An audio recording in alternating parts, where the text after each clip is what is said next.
Hi, welcome to my channel, Senior Sue, Cacti and Succulents. Well, last weekend I went to the Orange County Cactus and Succulent Society plant sale, and they have a plant sale twice a year. So I'm going to share with you what I purchased, and I also have some plants that are very similar to these that I'll show you what they look like planted in a garden.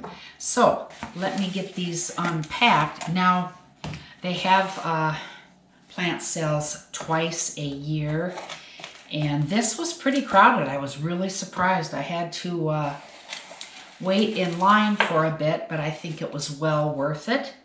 So let me get all of these unpacked and we'll get to talking about them. Okay, so the first plant that I'm going to talk about is the Gasteria Bicolor Dwarf Liliputana, also known as dwarf ox-tongue, and I will be showing you that plant, or a plant that is not the dwarf, growing outside in my garden. So I'll talk about this plant and then we'll go out to my garden and look at the one that I have planted. Okay, so this plant is hardy to zones 10A and 11B.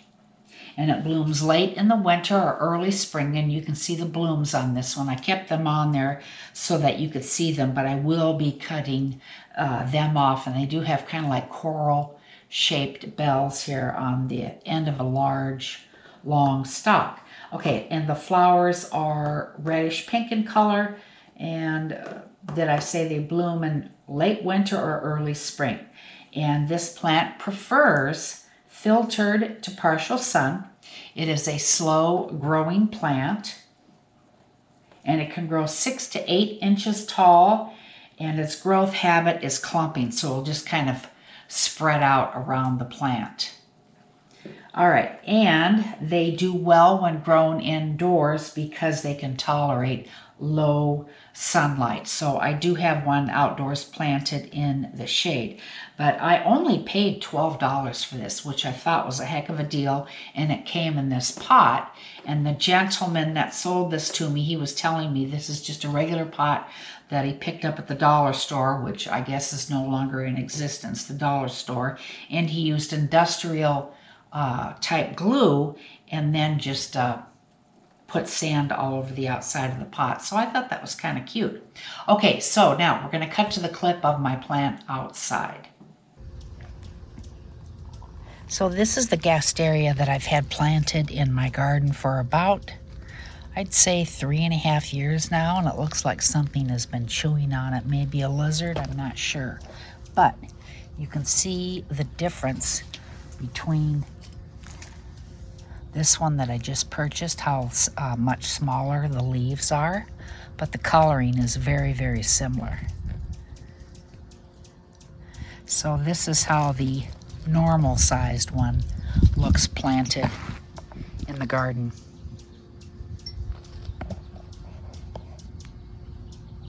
Okay, this next plant I have to show you is an Aeonium Sun Burst crested. Now I do have a sunburst growing outdoors in my garden, so I will also show you a clip of that when I'm done talking about this particular plant. Now this was only $8, which I thought was a steal, and it included the pot. So it's kind of cute, and there is a drainage hole in the bottom of the pot. I don't know if you can see that. Oops, I'm losing all my top dressing.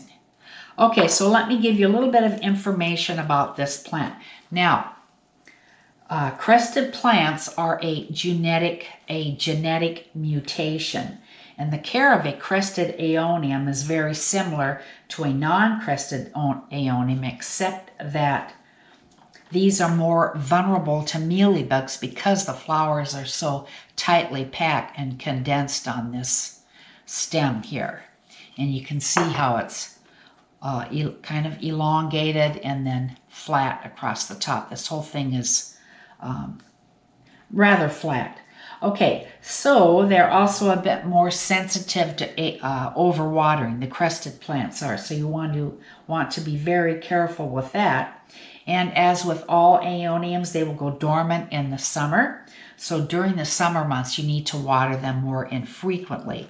And as with all succulents, and I'm going to say this, and this will more than likely apply to most of the plants that I am talking about here, you need well-draining soil. Make sure that you water them only when the soil is completely dry, and then you water them thoroughly. Also, if it is really, really hot outside, do not water your succulents because they will not be able to take up the water.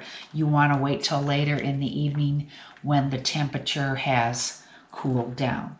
Okay, so now we'll cut to the clip of my Aeonium Sun Burst that is growing outdoors. And in the back here is a regular Aeonium Sun Burst.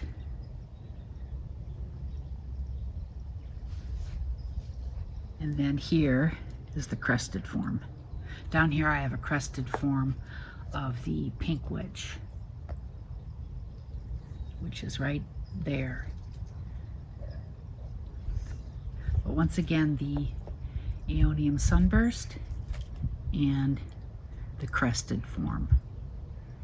Okay, now this plant is Echeveria Black Prince, and it needs filtered to partial sun if you're growing it outdoors. And it's another succulent that will send up a tall bloom stalk, and the flowers are kind of reddish in color, and you can see it has kind of an offshoot here on the side.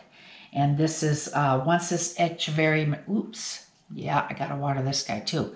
Once this Echeveria matures a bit, it will produce offsets around its base. And it grows in a rosette form and can reach a height of 6 to 8 inches tall.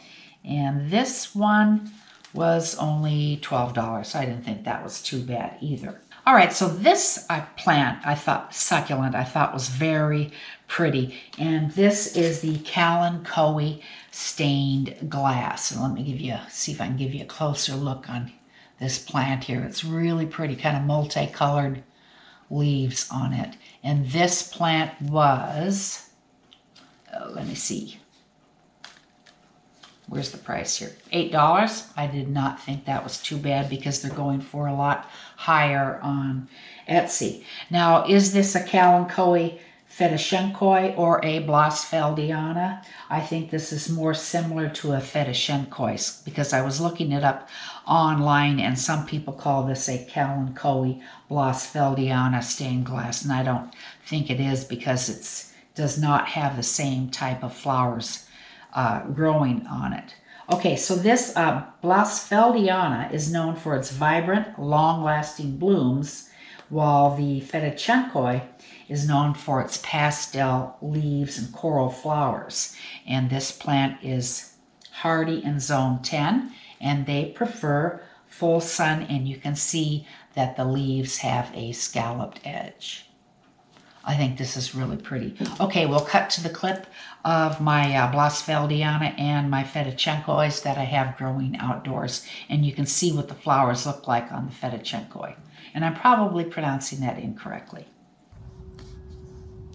All right, so all of these are Kalanchoe Blossfeldiana.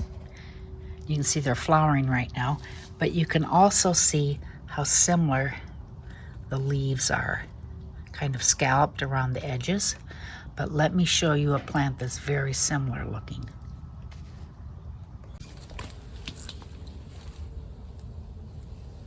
So right here is the Kalanchoe. I think this is lavender scallops, and you can see how the blossoms are. They're kind of coral bell shaped. And these are about spent. But once again, the leaves are very similar, and I have one more. I think this is Kalanchoe Fedoshenkoi, and let me show you one more. And here is another Kalanchoe Fedoshenkoi, and once again, you can see the similarity in the leaves. I'm not sure what this one is called. Let's see if I have a tag here. Nope, no tag. But they're very similar looking.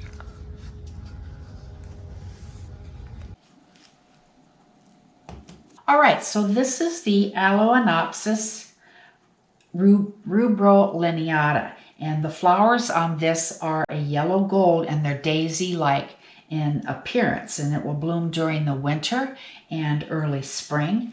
Now, Aloinopsis belongs to the Aeoniaceae or ice plant family, and one of the characteristics of that plant or plants belonging to that family are that the flowers are daisy-like in appearance. Now, this plant prefers full sun to part shade, and it is hardy in zones 8, 9, and 10. And it can grow up to 5 inches tall. And you can see, oh, I lost a leaf. This needs to be watered desperately. The leaves are pretty soft here, so I need to get some water on this guy. But you can see kind of the trunk in there. It's kind of raised above. I don't know if you can see that right in there. But I think this is a nice looking plant, and it was only $8. So that is quite the deal. We have the Euphorbia Stenoclada. And this was $18. That is my most expensive plant that I have here in this batch of plants. All right, from what I understand, this plant can grow very, very tall. It is a moderately fast-growing plant and can reach a height of 16 feet, so that is pretty darn big. And it is hardy in zones 10 and 11, prefers full sun to partial shade, and its growing season is from March through September. So this is the perfect time for me to buy this plant so I can watch how fast it grows. And supposedly it is easy to grow, yet hard to kill. Now for this plant, I do not think I'm going to plant it in the ground. I am going to plant it up in a nice container, but not in this video. But I'm anxious to see how big this plant gets for me. I have seen photos of it in people's homes, and it looks like it's about 5 or 6 feet tall. So that's pretty big even at that. So what's this? This is probably maybe about 6 or 7 inches tall, this plant. All right, and lastly, I thought this was a very, very nice looking pot. And they did have one, I think they only had one vendor there that was selling pots, and I think it was called Sucky Pots, spelled S-U-C-C-Y. And this pot was only $30. I thought that was a deal, and I really do like the way this glaze looks here on the side. And it has a nice big drainage hole, and this little plastic guy came with it so you don't lose all of your dirt out the bottom of the pot. And the very final thing I bought was kind of a whimsical kind of thing, are these little cactus earrings for $4.